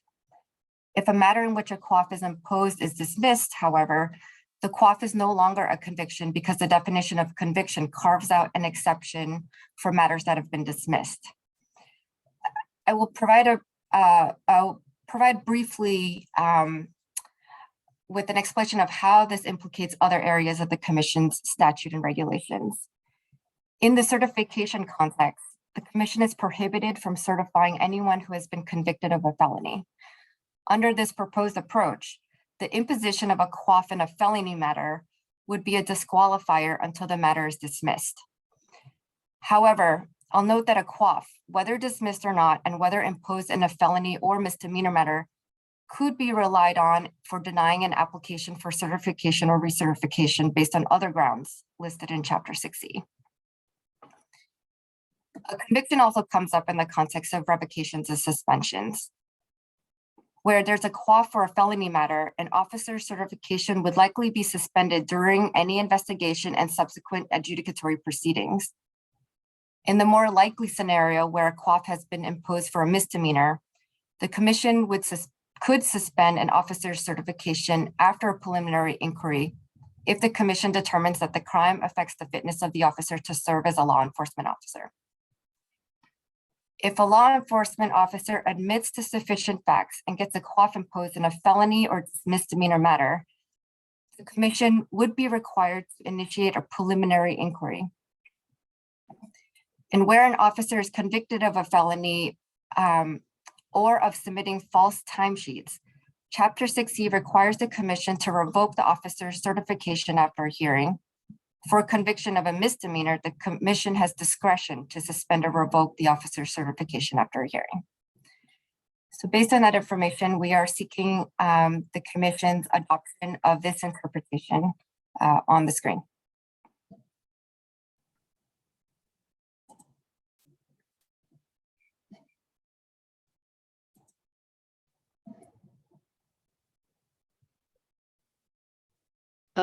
Commissioner Kajarosian, please. So I just want to make sure I understand. It's the statute that defines a quaff as a conviction, correct? So we don't That's have right. much, we don't have any discretion on that. Okay. Commissioner Calderon. Thank you. So I guess I need clarification, or I'd be looking for clarification. I understand the statutory interpretation of conviction for a quaff, but I think I understood what Attorney Gwen was just saying. So what happens to an officer that pleads to sufficient findings, accepts a quaff, fulfills the 6-month or year probation, is then dismissed, so it's a not guilty? What happens to that officer during that time frame? Am I to understand that we're given a temporary suspension, and then when the not guilty comes in through the process put forward by this Commission, that the officer is brought back to work? What is the process? And I guess what are those answers, if somebody can help me?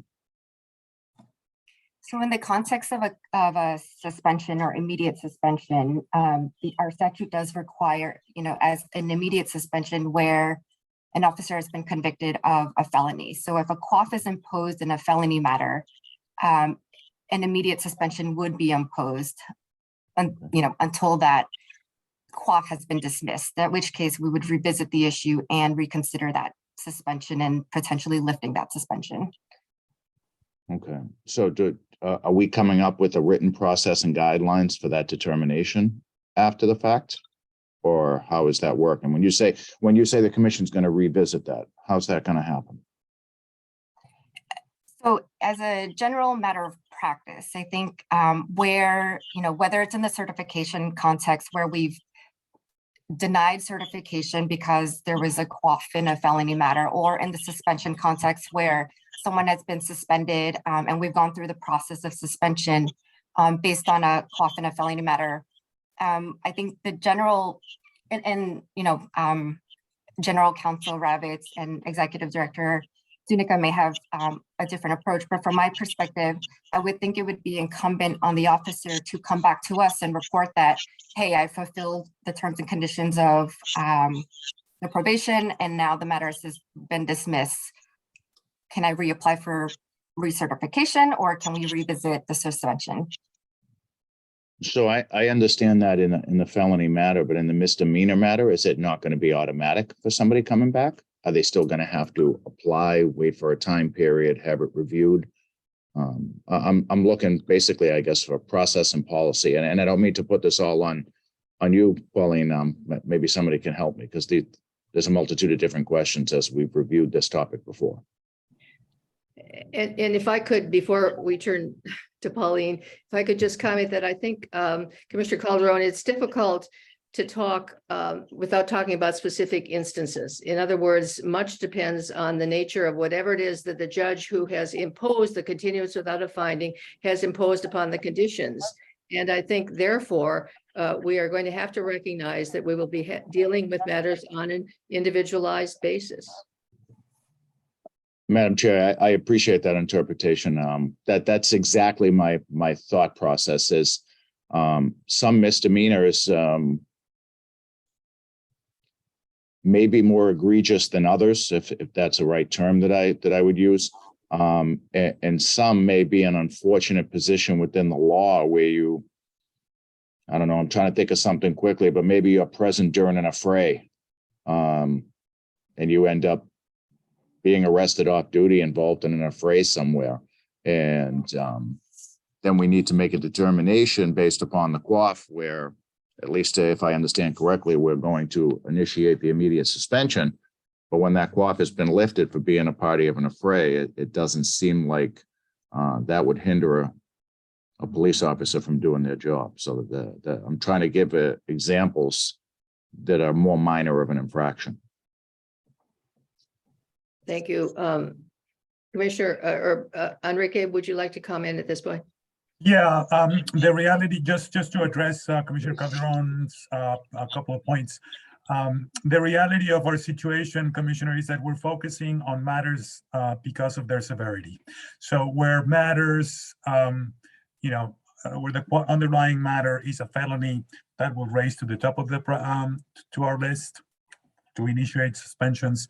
In the case of misdemeanors, the statute is permissive. Does not require us to. So of course we can look at them on a case by case, and we can come back to you at a future meeting in the very short term to have a policy towards, for example, automatically lifting a suspension or granting me with the ability to remove a suspension because the prior delegation implied the imposing of a suspension, but we stayed silent on the removal of a suspension. So we can come back to you with an actual process in a very short time for lifting those suspensions as well. Thank you, Enrique. Commissioner Ellison. Yes, thank you, Madam Chair. Just a quick follow-up on Commissioner Calderon's, question and comments there. Is this retroactive? For instance, there are police officers who already have quaffs already on their records, and they've resolved that with their agencies and the courts, and they've been returned to work. Is this policy going to deal with those individuals as well, or is this just going forward with anyone who comes in with a quaff? I think I'm going to turn. Brandy, do you want to comment on that? Well, I think that the way that this proposed policy is structured, if the person has completed the terms of their probation and the matter has been dismissed, then it's treated as a non-conviction. So for those matters in the past, there would be nothing for the commission to do. Well, And is that, yes? I guess just a quick follow, because Randy, I'm saying is some folks may still be in the process where it hasn't been resolved, but they've come to an agreement prior to the post being developed, and they haven't met the criteria for it to be dismissed. Would that individual be, if they came up for certification, would their certification be suspended? Is my question. Well, if at that moment, there is something that qualifies as a conviction under the statute because there's a quaff and the matter has not yet been dismissed, then it would be presumably treated as a conviction. I do think, though, that there's room to take a close look at the circumstances and try to get a sense of where the matter is going. If it looks like, it's about to be imminently dismissed, people might take that into account in an exercise of good discretion. Does anyone else want to say anything on that subject?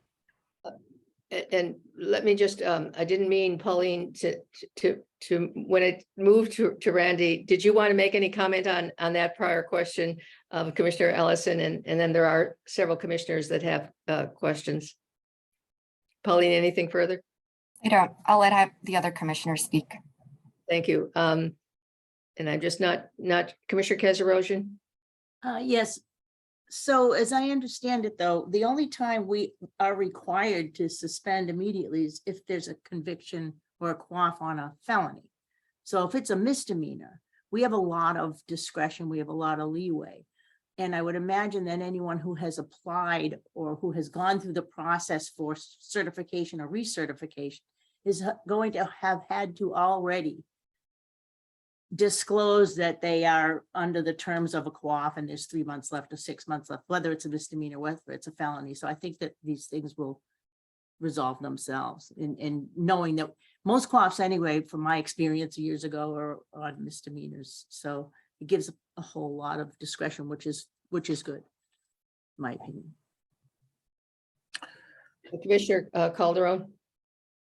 Yeah, I thank Commissioner Keserosian for that interpretation. It's exactly where I was going. And it would behoove the commission to stay on that course moving forward, because many of the offices in the first third have already been approved by their various departments for situations that may be currently in that process. So I thank the fellow Commissioner Keserosian. Great piece. Thank you.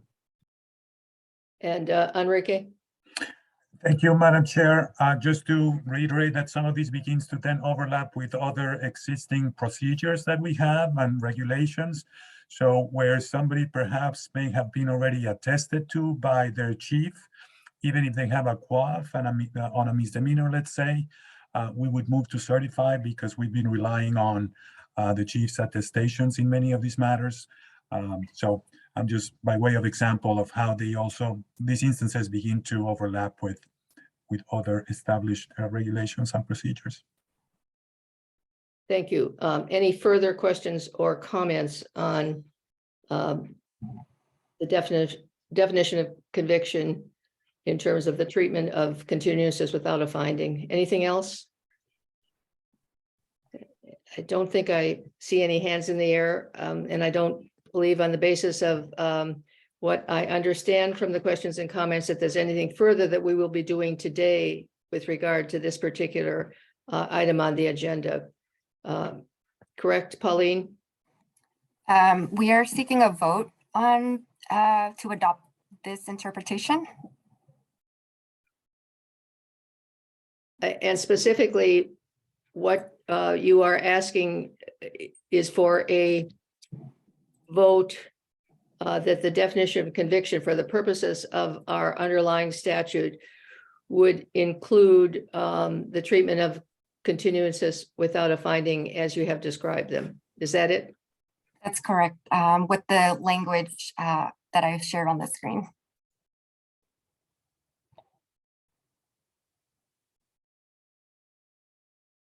Thank you for that elaboration and correction of what I just stated. And so specifically with regard to the language that is currently on the screen, I'm sorry, Marcia, do you have a further question or comment?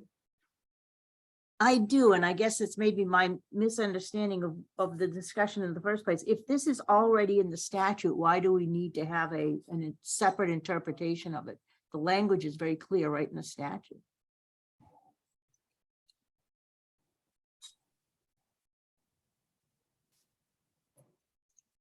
I agree the language is clear, and I agree that the statutory interpretation is fairly straightforward. I think this issue gave us a little pause because under state law, generally speaking, a quaff is not a criminal conviction under state law.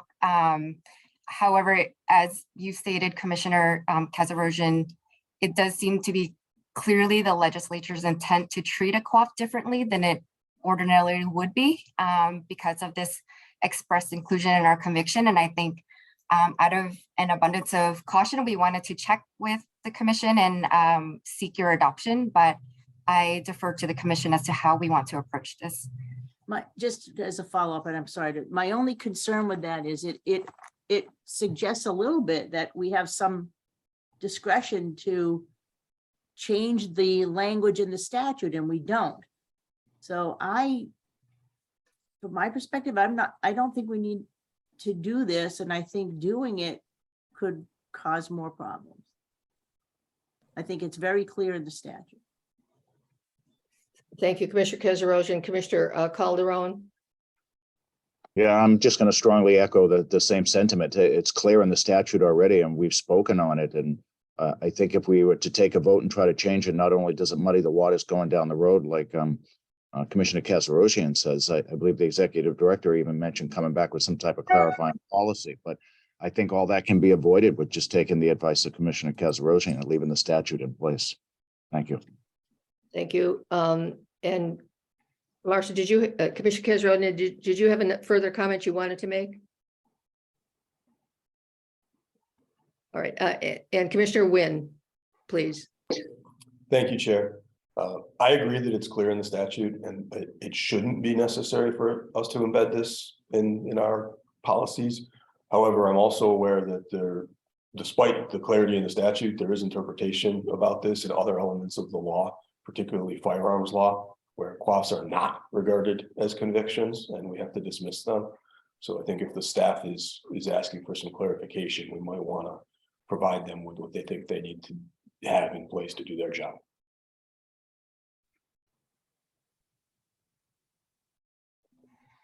Commissioner Kazarosian again. Can I make a suggestion that instead of calling it a statutory interpretation, can we just adopt the language of the statute that defines a quaff as a conviction for purposes of, what is it, 6F? Getting my letters mixed up, but I just don't like I'm just not comfortable with the language of statutory interpretation. I'd rather have us assert that we're adopting the language in the statute and then refer to the statute. And then we don't run afoul of any kind of misinterpretation because we're directing it back to the statute. May I, thank you, Commissioner Kazarosian. May I suggest that I would at this time simply entertain a motion with regard to what we have been addressing at the request of the staff. Entertain a motion, and then let's decide whether the motion is adopted or not. Commissioner Calderon? Yes, thank you. I'll put a motion on the floor to continue with the interpretation as put up by Mass General laws and continue with the statute as is. Is there a second to that motion? Second. Sorry, where did the second come from? Marcia. Kazarov. Thank you. All right, any further questions or comments?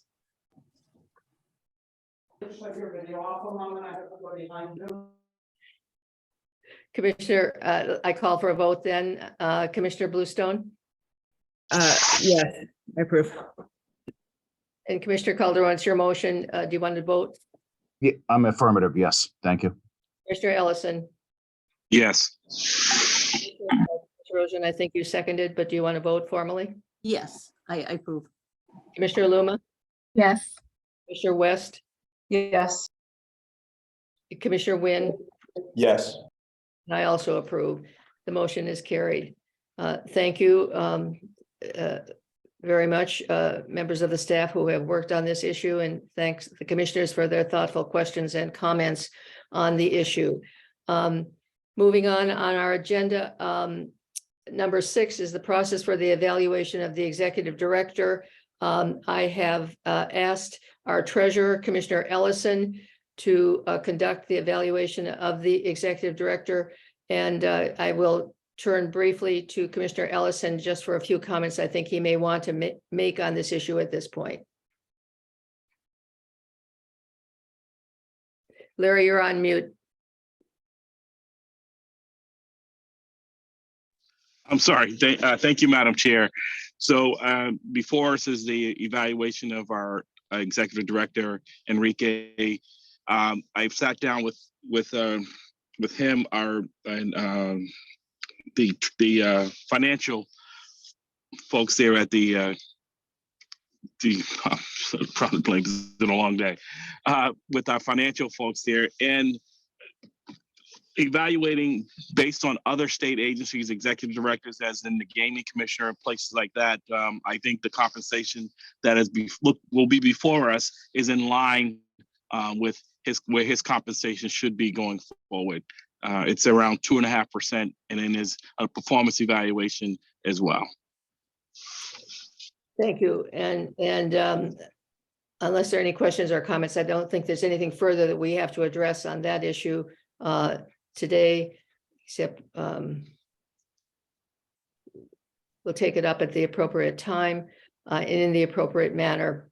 And let me now say, with regard to item number 7, matters not anticipated by the chair at the time of posting. There is nothing that I know of. And therefore, at this point, I would entertain a motion of the commission to go into executive session in accordance with Chapter 38, Section 21A5, in anticipation of discussion regarding the investigation of charges of criminal misconduct, and also under the same statute, but a different section, in anticipation of discussion regarding the initiation of preliminary inquiries and initial staff review related to the same, and regarding certain criminal offender record information, and also under the statute. And excuse me, that concludes it. So I think at this point, I would simply entertain a motion to go into executive session. I would move to go into executive session for the reasons stated by the chair. Second. All right. Commissioner Bluestone, Yes. Commissioner Calderon, Yes. Commissioner Ellison, Yes. Commissioner Kazarosian, Yes. Commissioner Luma, Yes. Commissioner West, Yes. and Commissioner Wynn. Yes. I also approve. Let me indicate to members of the public that we will not be resuming any public portion of the meeting after the executive session. For those members of the public who have been participating in our open meeting today, thank you very much for your participation. I think with that, commissioners, we will pick up in approximately 5 minutes our executive session. Thank you very much. And I'll conclude.